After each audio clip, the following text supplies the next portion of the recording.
हाँ तो कैसे हैं आप सब? मुझे उम्मीद है कि आप सब एकदम मस्त जबरदस्त हो गए। मेरा नाम है श्रीका और आज के इस वीडियो में हम सीबीएसई क्लास 10th मैथमेटिक्स के चैप्टर नंबर 5 अरिथमेटिक प्रोग्रेशन की जो एक्सरसाइज 5.2 है अकॉर्डिंग टू न्यू सिलेबस उसके 18th क्वेश्चन को सॉल्व करेंगे। तो आइए शुरू करते हैं। यहाँ पे हमारे पास 18th क्वेश्चन क्या गिवन है, the sum of the fourth and the 8th term of an AP is 24 and the sum of the 6th and the 10th term is 44. Find the first three terms of the AP। कहोगे हैं ये तो अलग ही सवाल आ गया, मतलब दो terms को जोड़ के बता दिया गया कि इनका सम ये इनका सम ये, ना पहली टर्म दे रहे ना डिफरेंस दे रहे, और हमें कह रहे हैं कि शुरुआती 3 टर्म्स लिखो इस एपी की, कैसे पता लगाएंगे? तो बहुत ही आसान है, जो भी हमें कहा गया है ना पहले हम वही लिख लेंगे, थोड़ा सा दिमाग का इस्तेमाल करेंगे उसमें कैसे हम और किस तरीके से लिख सकते हैं कि जो दे दिया गया है उसमें थोड़ा तोड़ मरोड़ करके इसको और कैसे लिखा जा सकता है। तो चलिए सबसे पहले शुरू करते हैं। हमें क्या कहा है, sum of the fourth and the 8th term, यानी चौथी टर्म और 8वीं टर्म को अगर हम जोड़ दें तो हमें मिलेगा 24। यहाँ पे इसी चीज को हम लिख देंगे कि अगर हम फोर्थ टर्म को हम A4 लिख सकते हैं, ओके, इसमें ऐड कर देते हैं 8th टर्म को, यानी हो जाएगा ये अपना A8, 8th टर्म को ऐसे लिख सकते हैं, तो ये इक्वल होगा जनाब 24 के, यानी 24 के। ये हमें सवाल में कहा गया है।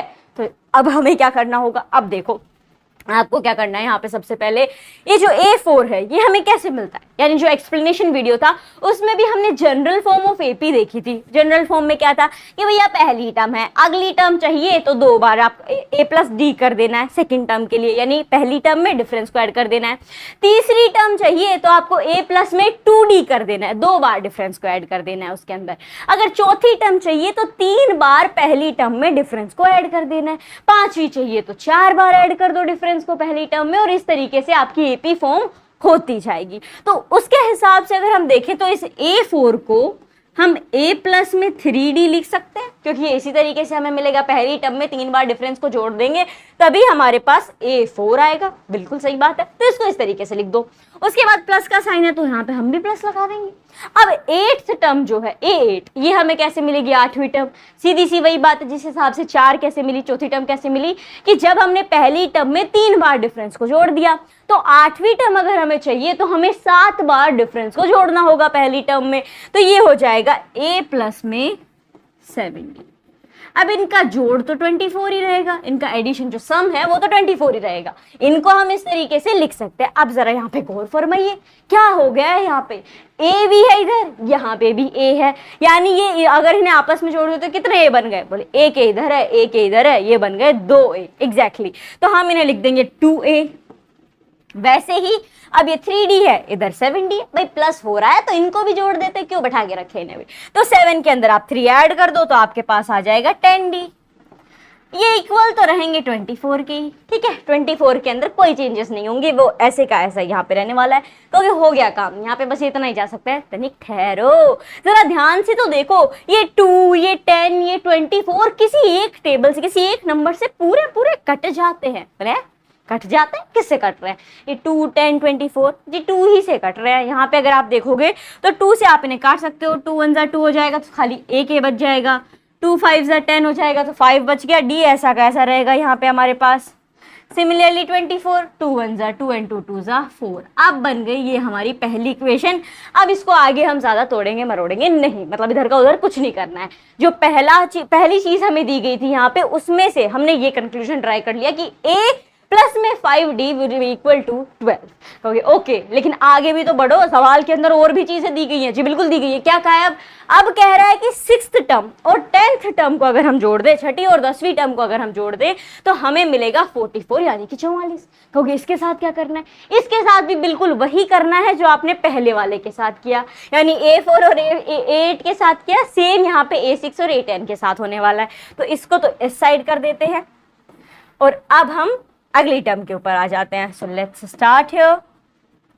अच्छा, वैसे ये सब हम कर क्यों रहे हैं? हमें तो शुरुआती 3 टर्म चाहिए, लेकिन एक चीज़ याद रखिए, पहली 3 टर्म लिखने के लिए हमें क्या ज़रूरत है? पहली तो पहली टर्म की ज़रूरत है, यानी हमें शुरुआत कहाँ से हो रही है एपी की, ये पता होना चाहिए। उसके बाद अगर आगे की टर्म हमें लिखनी है तो एक बेहद इंपॉर्टेंट चीज़ है जो कि है कॉमन डिफरेंस, वो हमें पता होना चाहिए। फिर तो हम कितनी भी लंबी एपी लिखवाना चाहो लिख सकते हैं, 4 टर्म तक, 5 टर्म तक, 7 टर्म तक, 8 टर्म तक, 9 टर्म तक, 10 टर्म तक, कितनी भी लंबी कर, पर उसके लिए हमें क्या चाहिए? पहली टर्म और डिफरेंस चाहिए, और वही अब यहाँ पे हम पता करने की कोशिश कर रहे हैं। तो ये जो सवाल में पहली चीज दी गई थी उससे ये आया। अब आगे बढ़ो, हमें कहा कि 6th टर्म को 10th के साथ जोड़ दो, तो ये हो गया कि अगर हम A6 में ऐड कर दे A10 तो हमें मिलेगा 44, ठीक है, ये हमें कहा गया है। अब इनके साथ भी बिल्कुल वैसा ही सलूक होगा जैसा इनके साथ किया हमने, कि भैया A4 हमें कैसे मिलता है? जब 3 बार डिफरेंस जोड़ दे। सिमिलरली A6 हमें कैसे मिलेगा? जब फर्स्ट टर्म में हम 5 बार डिफरेंस को जोड़ दें।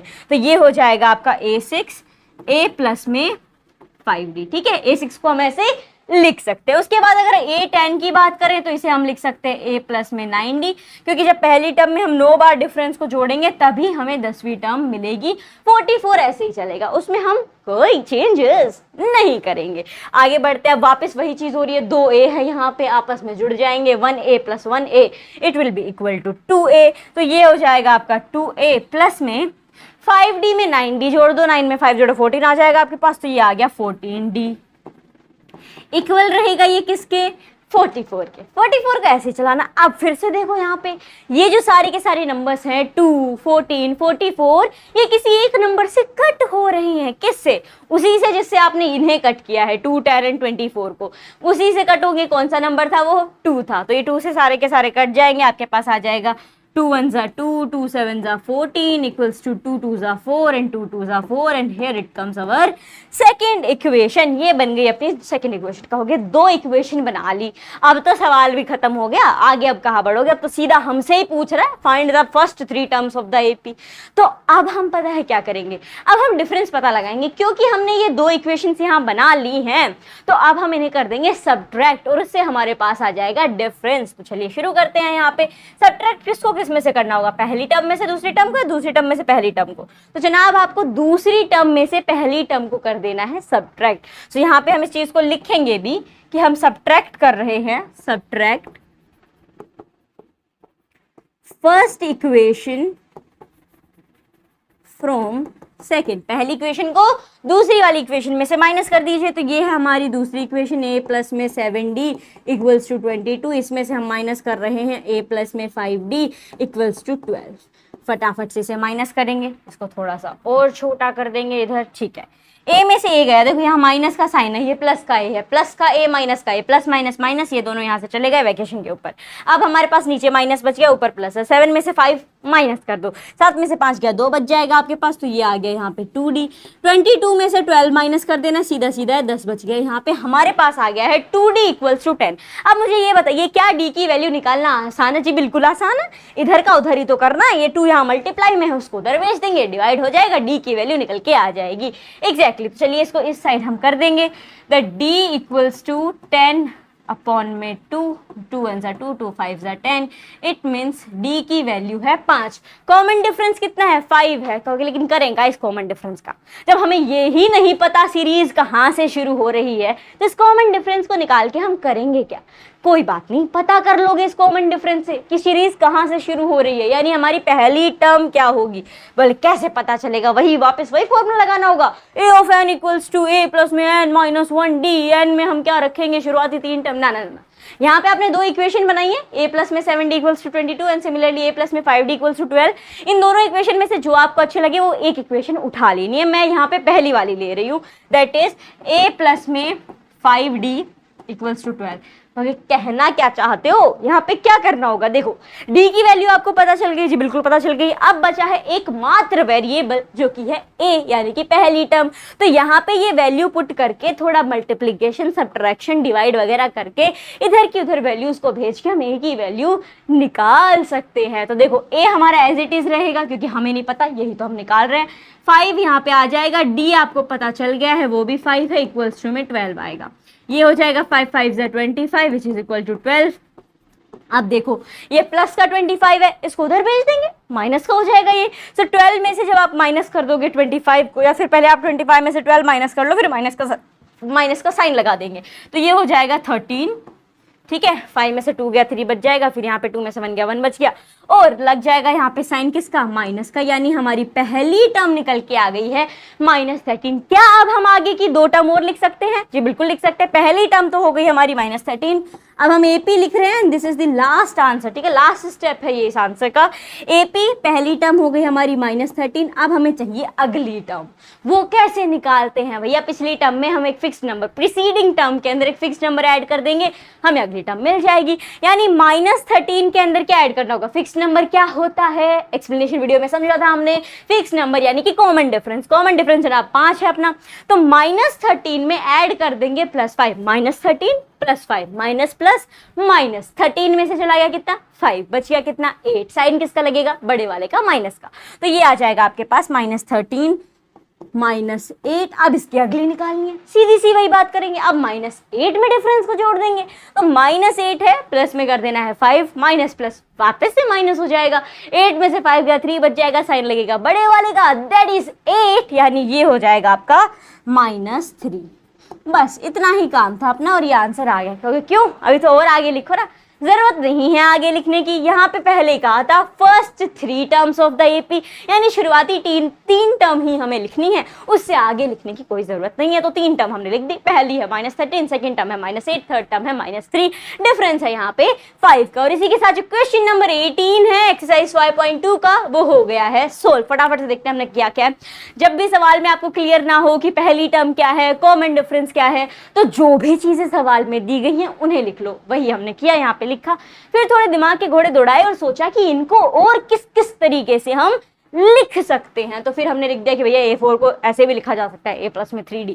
सिमिलरली यहाँ पे भी हो गया। फिर इन दोनों को ऐसे लिखते लिखते 2 इक्वेशंस आ गई हमारे पास, फिर हमने इन्हें सबट्रैक्ट कर दिया, डिफरेंस निकल के आ गया। और एक बार जब डिफरेंस पता चल गया तो पहली टर्म तो बहुत आसानी से निकाली जा सकती है। और जब पहली टर्म और डिफरेंस दोनों पता चल जाए, फिर तो पूरी की पूरी सीरीज आसानी से लिखी जा सकती है। और इसी के हिसाब से हमने यहाँ पे AP लिख दी है। सो आई होप आपके सॉल्यूशन समझ में आया होगा। समझ में आया हो तो जनाब इस वीडियो को लाइक और चैनल को सब्सक्राइब कर दीजिए, क्योंकि यहाँ पे आपको ऐसे ही सभी क्वेश्चंस के सॉल्यूशंस और सभी चैप्टर के एक्सप्लेनेशन वीडियोस मिलते रहते हो। हाँ, यहाँ आप रटते नहीं हो, समझते हो। तो चैनल को सब्सक्राइब करना ना भूलें। मिलते हैं एक नए वीडियो के साथ।